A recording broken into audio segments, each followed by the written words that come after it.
এটা তেলাপিয়া মাছ ৩ কেজির উপরে ওজন। এই দুইটা দিয়ে আজকে একটা রেসিপি করবো। সেইটা হয়েছে গিয়া তেলাপিয়ার গ্রিল রেসিপি।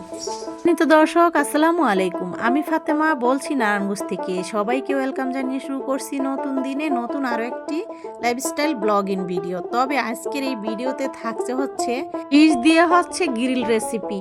তো অনেকেই করছেন এই রেসিপিটি, আবার অনেকেই করেন না। যারা না করছেন তারা হয়েছে আমার মতো এরকম বড় তেলাপিয়া মাছ নিয়ে নেবেন। তেলাপিয়া মাছের ওজন কিন্তু 1 কেজির উপরে করে, মানে দুইটা 3 কেজি কতটুকু জানি হয়েছে আর কি ওজন।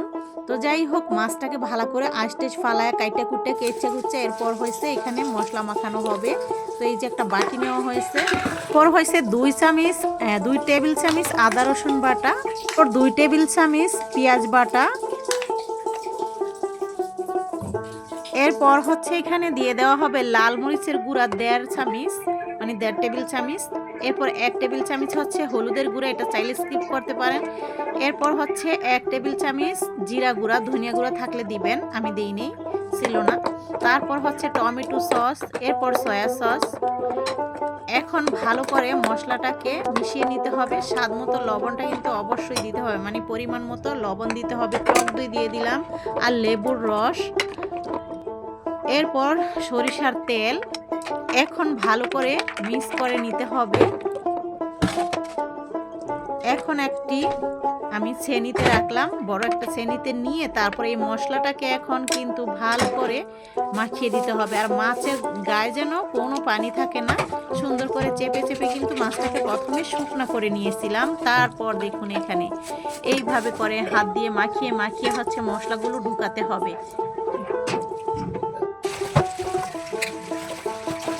ভিতরে ভালো করে দিয়ে দিতে হবে যেন সব জায়গায় মশলাটা লাগে। এটা কিন্তু চুলায়ও করা যায়, আমরা ওভেনে করব। তবে ওভেনে করার জন্য এক পিস করে কিন্তু করতে হবে। এক পিসই কিন্তু এটা বেশি বড় হয়ে যাবে, এর বেশি দেওয়া যাবে না দুটো একসাথে, যেহেতু মাছগুলো কেজির উপরে, এক একটাতে 1 কেজির উপরে করে আছে। মশলাটা ভালো করে মাখিয়ে নিয়ে ম্যারিনেট করে রেখে দেওয়া হবে একটা র্যাপিং পেপার দিয়ে ভালো করে পেঁচিয়ে। তারপর এই তো এখন আপনার খুশি, আপনি যতটুকু রাখতে পারেন, মানে 2 ঘন্টাও রাখতে পারেন। এরপর চাইলে আরও বেশিও রাখা যায়। তো 2 ঘন্টা রাখা হয়েছে। তারপর এখন গ্রিল করার জন্য দিব। তার আগে এই লেবু পানি এইভাবে করে ভালো করে মাখিয়ে দিতে হবে। বেশি করে আপনারা এখানে লেবুটা দিলে বেশি ভালো হয়, লেবুর যে রসটা সেটা দিয়ে দিবেন। এখন ওভেনে দিয়ে দেওয়া হলো টাইম সেট করে। তো এটাকে উল্টিয়ে দিতে হবে। আর ছোট সাইজ হলে, মানে হাফ কেজি হলে আর উল্টাতে হয় না, যেহেতু এটা 1 কেজির উপরে, যার কারণে উল্টিয়ে দিতে হবে। তো যাই হোক, এই তো এখন এটা গ্রিল হইতেছে। এইভাবে ঘরে বসে স্বাস্থ্যসম্মত ফিশ গ্রিল যারা পছন্দ করেন তারা খাবেন। আসলে বাচ্চারা কিন্তু মাছ খাইতে চায় না, সবাই কিন্তু বাচ্চাদের এইভাবে দিতে পারেন গ্রিল করে, তাহলে খায়। আমাদের বাসায় তো সাইফুল মাছ খায় না, তো ওর জন্য এইভাবে করে দিলে আমাদের সাথে সাথে ও এটা অনেক পছন্দ করে। তবে এইভাবে কোনো মাছ রান্না করে দিলে সে খায়ই না। তারপর দেখুন এখানে সবজিগুলো রান্না করা হবে। তো এটা কিন্তু দেখলেন যে উল্টিয়ে দেওয়া হয়েছে, এখন হয়ে গেছে, নামিয়ে নেওয়া হয়েছে। এখন আরেকটা দেওয়া হবে, দিয়ে দিলাম। আর ওই পাশে এখন যে সবজিটা, এটার সাথে খাওয়ার জন্য একটা মশলা, তারপর একটা সবজি, দুটোটাই রেডি করা হবে। আর এই রেসিপিটি সম্পূর্ণভাবে রেডি করেছে আমার মেয়ে, ছোট মেয়ে। তো দেখুন এইখানে এই মশলাটা রেডি করার জন্য রসুন থেতু আর লাল মরিচের গুঁড়া, মানে হালকা টালা দিয়ে লাল মরিচের গুঁড়া, সেটাকে বলেন আপনারা, সেটাই। তারপর লবণ, একটু পানি, তারপর টমেটো সসটা এখানে পরিমাণে বেশি দিবেন, খেতে ভালো লাগবে। তারপর সয়া সস।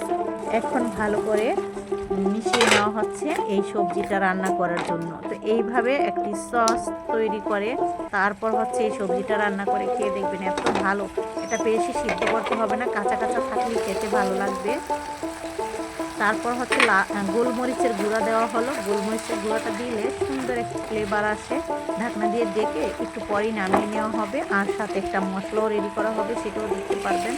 তো যারা এতক্ষণ ধরে আমার সাথে ভিডিওটা দেখতেছেন তাদেরকে অসংখ্য ধন্যবাদ। যারা এখনও আমার চ্যানেলটিকে সাবস্ক্রাইব করে নেয় প্লিজ আমার চ্যানেলটিকে সাবস্ক্রাইব করে দিবেন। যারা অলরেডি করে দিয়েছেন তাদেরকে অসংখ্য ধন্যবাদ। একটুখানি ঘি দিয়ে দেওয়া হলো, ঘিটা দিলে একটা সুন্দর স্মেল আসে, ভালো লাগে খেতে।